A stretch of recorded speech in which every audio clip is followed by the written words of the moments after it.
ஓம் சாய்ராம். என் அன்பு செல்லமே, என்னுடைய அழகான தங்கமே, யோசி. வாழ்க்கையில் அடுத்தடுத்து என்ன செய்யலாம், ஏது செய்யலாம் என்பதை யோசி. நீ யோசித்து ஒவ்வொரு விஷயத்தையும் செய்ய உன்னுடைய வாழ்க்கையில் என்ன தெரியுமா நடக்கும்? நல்லது நடக்கும். ஆனால் இதை நிறைய பேர் புரிந்து கொள்ள மாட்டார்கள். உன்னுடைய வாழ்க்கையில் நீ ஏதாவது ஒரு விஷயத்தை செய்கிறாய் என்று வைத்துக்கொள். இதுவா, இதெல்லாம் உனக்கு சரிப்பட்டு வருமா, இதெல்லாம் உன்னுடைய வாழ்க்கையில் ஒத்து வருமா என்று நிறைய பேர் கேட்பார்கள். ஆனால் யாருக்கும் எந்த பொழுதிலேயும் நீ இடம் கொடுக்கக்கூடாது. யார் வேண்டுமானாலும் எது வேண்டுமானாலும் சொல்வார்கள். இதெல்லாம் உனக்கு சரி வராது, இதெல்லாம் நீ செய்யாதே, அதெல்லாம் நீ செய்யாதே என்று ஏதேதோ சொல்வார்கள். ஆனால் நீ மட்டும் என்றும் உன்னுடைய காரியத்தில் கண்ணாக இருக்க வேண்டும். யார் என்ன சொன்னாலும் ஏது சொன்னாலும் என்னுடைய வாழ்க்கையில் நான் எல்லா விஷயத்திலேயும் சரியாகத்தான் இருக்கிறேன். என்னுடைய வாழ்க்கையில் நான் எல்லா விஷயத்திலேயும் அற்புதமாகத்தான் இருக்கிறேன். எல்லா விஷயத்திலேயும் நான் யோகமாகத்தான் இருக்கிறேன். உங்களுடைய வாழ்க்கையில் உங்கள் கண்ணுக்கு நான் யோகமாக இல்லாவிட்டாலும் தத்ரியமாக இருந்தாலும் எனக்கு எந்த ஒரு அவசியமும் இல்லை என்று நினைத்து கொண்டு ஓட ஆரம்பி. புரிந்ததா? உன்னுடைய வாழ்க்கையை எதிரிலிருந்து பார்ப்பவர்களுக்கு எப்பொழுதும் எல்லா நேரமும் குறை சொல்ல வேண்டும் என்று தோன்றும். அதே நேரம் உன்னுடைய வாழ்க்கையில் ஒவ்வொரு விஷயத்திலேயும் இவன் இப்படி இருக்கிறான், அப்படி இருக்கிறான் என்று குறை சொல்ல தோன்றும். சொல்பவன் 1000 சொல்வான், நீ இப்படிப்பட்டவள் அப்படிப்பட்டவள் என்று. எல்லோருக்கும் நீ பதில் சொல்லிக்கொண்டே இருக்க வேண்டும் என்ற அவசியம் அல்ல. புரிந்ததா? எல்லா காலமும் எல்லா நேரமும் உன்னுடைய வாழ்வில் நான் மிகப்பெரிய ஒரு உதயத்தை கொடுப்பேன். நீ இன்று நினைப்பது போல இல்லை வாழ்க்கை. இதிலும் ஒரு மாற்றமும் இதிலும் ஒரு ஏற்றமும் உண்டு. நிறைய சிரிப்புகளை உன்னுடைய வாழ்க்கையில் நீ இழந்தாய். ஆனால் இனிமேல் வரும் நாளில் சிரிப்புகள் மட்டுமே நிலையாக இருக்கும். நீ எவ்வளவு உன் வாழ்க்கையில் சந்தோஷமாக சிரிக்க வேண்டுமோ சிரிக்கலாம். அது வெளி உலகத்தில் இருப்பவர்களுக்கு இவள் என்ன வாழ்க்கையில் சாதித்தாள், இவ்வளவு சிரிக்கிறாள் என்றெல்லாம் கேள்விகளை எழுப்பும். அவர்களுக்காக நீ ஒன்றும் உன் வாழ்க்கையை எடுத்துக்கொள்ள வேண்டாம் அம்மா. 1000 பேர் உன் வாழ்க்கையில் இது சரியில்லை, அது சரியில்லை, அந்த விஷயம் சரியில்லை, இந்த விஷயம் சரியில்லை என்று 1000 விஷயங்களை உன் மீது திணிப்பார்கள்.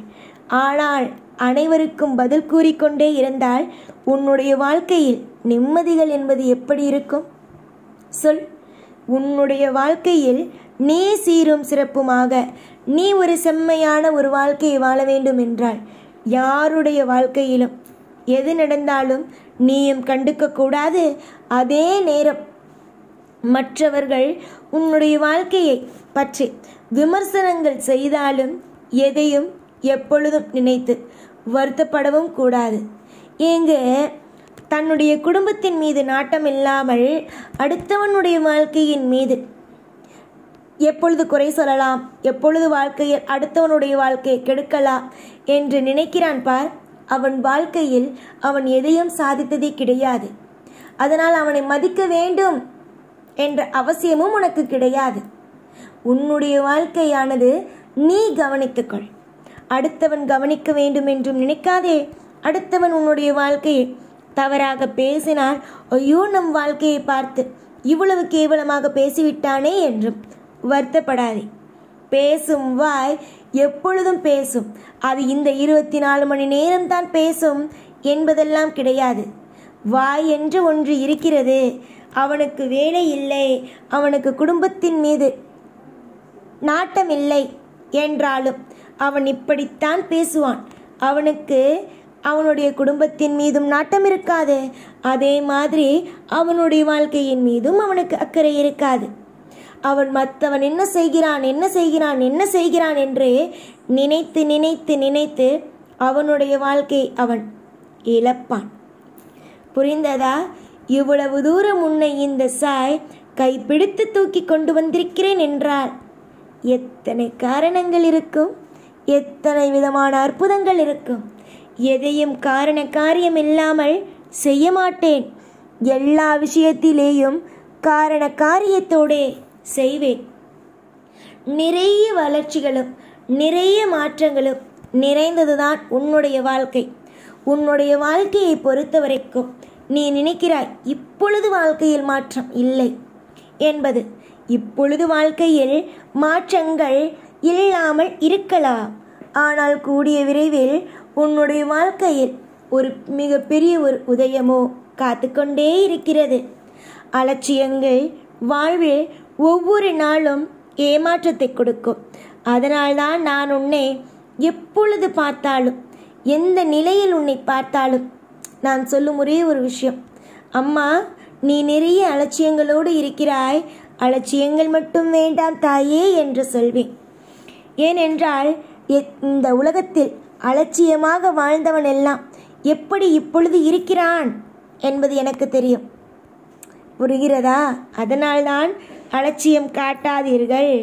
ஒவ்வொரு உன்னுடைய வாழ்க்கையும் எப்படியெல்லாம் மாறும் என்பது உங்களுக்கு தெரியாது. நேரமும் காலமும் வரும் பொழுதே இறுக்கமாக பிடித்து கொள்ளுங்கள் என்பதை எல்லாமும் நான் சொல்கிறேன். வெறுப்புகள் இருக்கும். வாழ்க்கை என்றால் ஒரு சில வெறுப்புகள் இருக்கும். அதற்கு காரணம் பிடித்தது பிடித்த நேரத்தில் நடக்காமல் இருப்பதினால் மட்டுமே. ஆனாலும் உன்னுடைய வாழ்க்கையில் இப்பொழுதும் எப்பொழுதும் ஒரு சிறப்புகள் என்ற ஒன்று உண்டு. அந்த சிறப்பு என்பது எப்பொழுதும் உன் காலமாக அமையும். உன்னுடைய ஆசைகளுக்கும் உன்னுடைய அனைத்து விதமான விஷயங்களுக்கும் என்றும் எப்பொழுதும் தடைகள் போடாதே. ஆசை ஒன்று இருக்கா, அதை யோசி.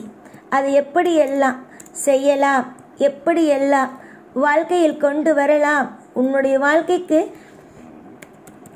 எதெல்லாம் நல்லது எதெல்லாம் கெட்டது என்பதை நீயே முடிவெடு. புரிந்ததா? எப்படி செய்யலாம், எப்படிப்பட்ட விஷயங்கள் எல்லாம் நடக்கும் என்பதை நீ புரிந்து கொண்டு நடந்து கொள். புரிந்ததா? நான் உனக்கு ஒவ்வொன்றையும் தெளிவாக சொல்லிக் கொடுப்பேன்.